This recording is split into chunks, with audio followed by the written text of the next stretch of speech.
Hope all is well. I was thinking about not making a video for a Game Week 15 after a challenging, shall we say, Game Week 14. And also the fixtures are coming in thick and fast as well. But I did promise that I'd be making a few more videos during this month.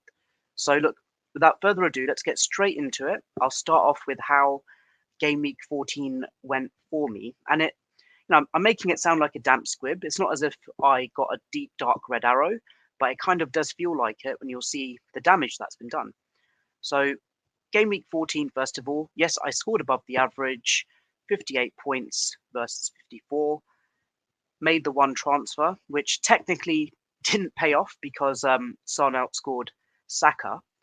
And in terms of points scored, Areola and Soufal for the double West Ham clean sheet against West Ham. It almost seemed like it could have been on, but then obviously there was a error leading up to the goal that West Ham conceded. There's only so much you can do in that situation. So double clean sheet wipeout, and it's probably a lesson for me that don't trust West Ham when it comes to clean sheets or just doubling up on their defenders.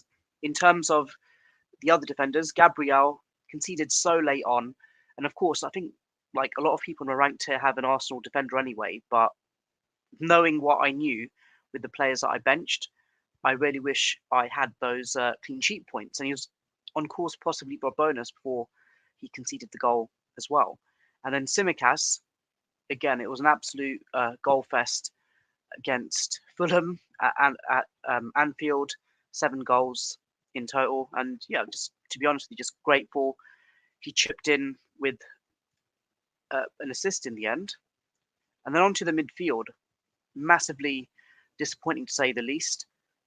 So Saka, okay, he got like a goal and 8 points, can't complain in terms of a transfer coming in. But then that risk I took of selling Son, and Son outscored him, that didn't pay off. So effectively, that transfer almost feels like a hit, as it were. And Martinelli with the double up for Arsenal, there was an opportunity where Saka passed him the ball and he hit the post, but again, can't complain over spilt milk there. And then Palmer was really hoping that he wouldn't get subbed on after the bench points I accrued on Saturday afternoon and evening.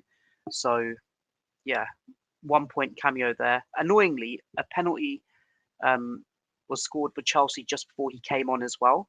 So yeah, that was not great. I'm pretty certain he almost certainly would have taken the penalty had he not been subbed off. Then Mohamed Salah, captain, 10 points. I did say that because the captaincy was so split between Salah and Haaland, you could kind of get away with captaining whoever. And in the end, points-wise, the split was literally, 2 points. Of course, Haaland got a yellow card in the end as well, which kind of helped with that as well. So, probably lost 2 points on captaincy, if I can do the maths in my head. 14, 19, 2 points. Not going to worry too much about that. And then, Alvarez, again, he hit the post as well and was fairly involved. And a lot of people wonder, why have you still got why have you got Alvarez? But he's 6.7 million. How much was he? Sorry. 7.0 million striker in an attacking Man City team. I'm fairly content with having him, to be honest with you. So there's no issues there from my side. I think eventually, with that blank game week coming up, I am due to sell him, just to figure out who I can potentially replace him with. And of course, Watkins pretty much salvaged my game week. A lot of people sold him because he had that dark red flag, and then out of nowhere picks up an assist and a goal. So had it not been for Ollie Watkins, I would have been back in the millions, as it were. Onto the dreaded bench. Again, Turner, 0 points, no longer a starter. Nakamba, injured. The damage was really done with Taylor and Trippier, and what could have been with those missed points. And ultimately, with Taylor, I'd say with Palmer, had he not been subbed on, that was 10 points lost. And then, I wasn't really... I did think about potentially starting Taylor over Soufal. That was a move which I probably, with hindsight, should have done. That's 5 points lost there, and then 9 points lost with the Palmer auto sub being lost. So it is what it is. Can't really roll back the clock there, but it's just annoying now. That's twice now this season when Taylor was on my bench and he's got attacking returns and he's lost on the bench 10 points. Trippier, this was probably a bit more controversial. I know he's very highly owned, but my thinking basically was that with Newcastle United and that last goal that was conceded against PSG, and then the turnaround time between the match against United and United, I know they haven't been in the best of form this season as well, and I really wouldn't want to bench Trippier again. I kind of felt that if there was a match I could potentially bench him, this would be it. And some would say that, oh, but United have been so poor. I wasn't really thinking Newcastle would keep a clean sheet, to be honest with you. But then United really were that poor at St James's Park that ultimately I lost out there. So yeah, the Trippier points also punch in the gut, but effectively like a 20-point swing, got the captaincy wrong, got the transfer wrong technically as well. So I probably lost about 20 points, and that's probably the difference between having a dark green arrow being ranked 300k further up to where I am now. Talking of which, my rank barely moved. Literally fell 40k. 40k when you're ranked in the 990s is basically like a grey dash. It kind of feels like I've barely moved. I obviously had the nice green arrow before the international break, but then been in the 990s effectively since game week 9. So really looking for traction. And historically for me, this winter period with the quick turnaround of fixtures has never really been a good time for me in terms of fantasy points. So it's just one of those things that I need to just like trench in and just be patient really. I'm just hoping that there are those other opportunities whereby I can get a significant like upside opportunity. But the reality is that with Trippier, okay, it's roughly I think 50% owned in some ranked tiers, and then Taylor less than 10% owned. That ship has sailed. So hopefully looking for some new opportunities for game week 15. Talking of which, here we are. Here's my team for game week 15. So again, I look at the players that are missing. I feel with Anthony Gordon, that ship has probably sailed now. And there are other opportunities as well, like look at Trent Alexander-Arnold, been fantastic of late as well, although still relatively low owned as well. But let's just go at it one at a time. So firstly, starting in goal for game week 15, Areola. Obviously can't start Turner with him not being a starter anymore. So from that side, Areola's had some very generous fixtures. The annoying thing is that with Areola in particular, every time I've benched him, I think he's got a clean sheet, and every time I've started him, he's done next to nothing. So probably my fault for trusting West Ham assets too much. Literally every West Ham player I've picked has been wrong, and every West Ham player I haven't picked, like a Kudus or a Bowen, have banged. And yeah, obviously makes more sense to get those sorts of players, but we move on. So yeah, goalkeeper Areola. Contemplated getting Dubravka, but then my worry is I know quality-wise he's not far off like Pope, who's out for 4 to 5 months, but can't justify a goalkeeper transfer when there are other fires that I need to put out. So on to the defenders. Tsimikas against Sheffield United. I know that they've had a recent managerial change, and hopefully that will, well, that will be a new manager bounce for them in the weeks ahead, no doubt. But hoping Tsimikas can lock in a clean sheet there.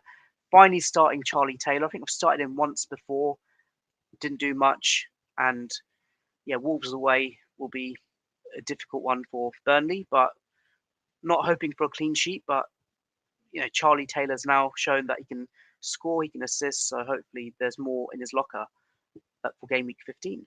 And then on to Gabriel against Luton. Again, just so annoying that I think I've had like one fantasy return from Gabriel this entire season, and hopefully against Luton I'll get my next one. And then Trippier against Everton. In fairness, Everton started off the season reasonably well, but compared to other teams. And then obviously the 10-point penalty came into force, and who knows whether that will be appealed fully and they'll get those points back. But Everton at Goodison Park will still be a tricky fixture nonetheless. But yeah, I'm not going to bench Trippier anytime soon.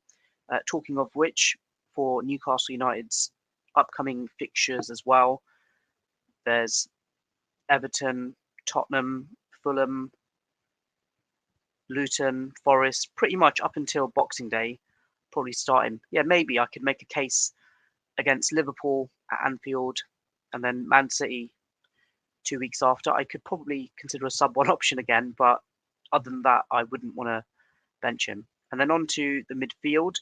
Palmer, who did me bad with that cameo in Game Week 14. Gonna start him again. Hopefully, he'll be fit to start in this match.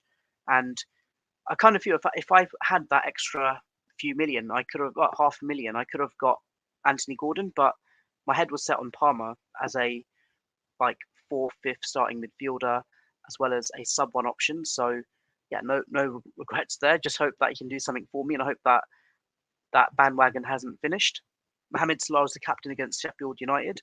I do recall 2 seasons back when Sheffield United were last in the Premier League that I captained Mohamed Salah twice against Sheffield United, and in both of those instances he blanked. So I really hope that doesn't, that's not history repeating itself again. But hopefully that is a generous fixture for him, albeit it's on the road. Because the other options for me are Martinelli and Saka. Again, Luton. A lot of people are underestimating how Luton have progressively got better by each game this season. So, of course, Arsenal are favourites to win, but I think they're going to give them a tough ride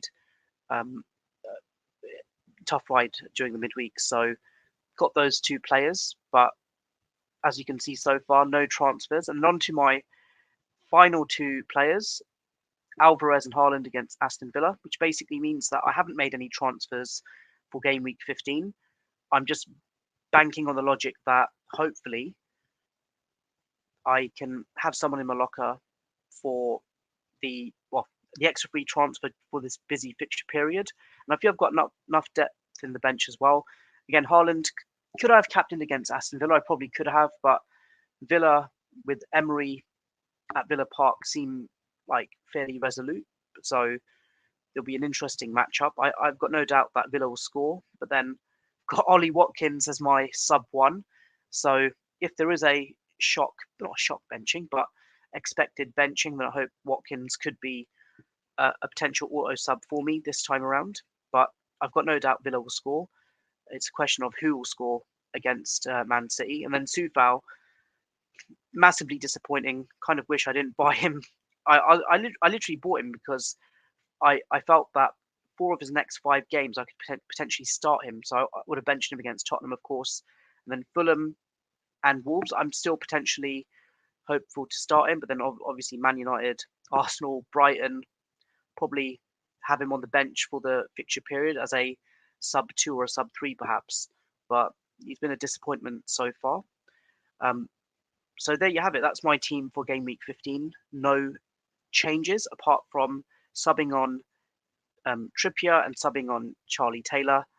But no doubt they won't score 22 points between them in Game Week 15. As always, if you're able to like, share and subscribe, that will be greatly appreciated. Or if you want to buy me a coffee, the link is in the description below. Let me know what you think. All the best for Game Week 15 and the busy festive fixture period. Take care and all the best. Thank you. Bye.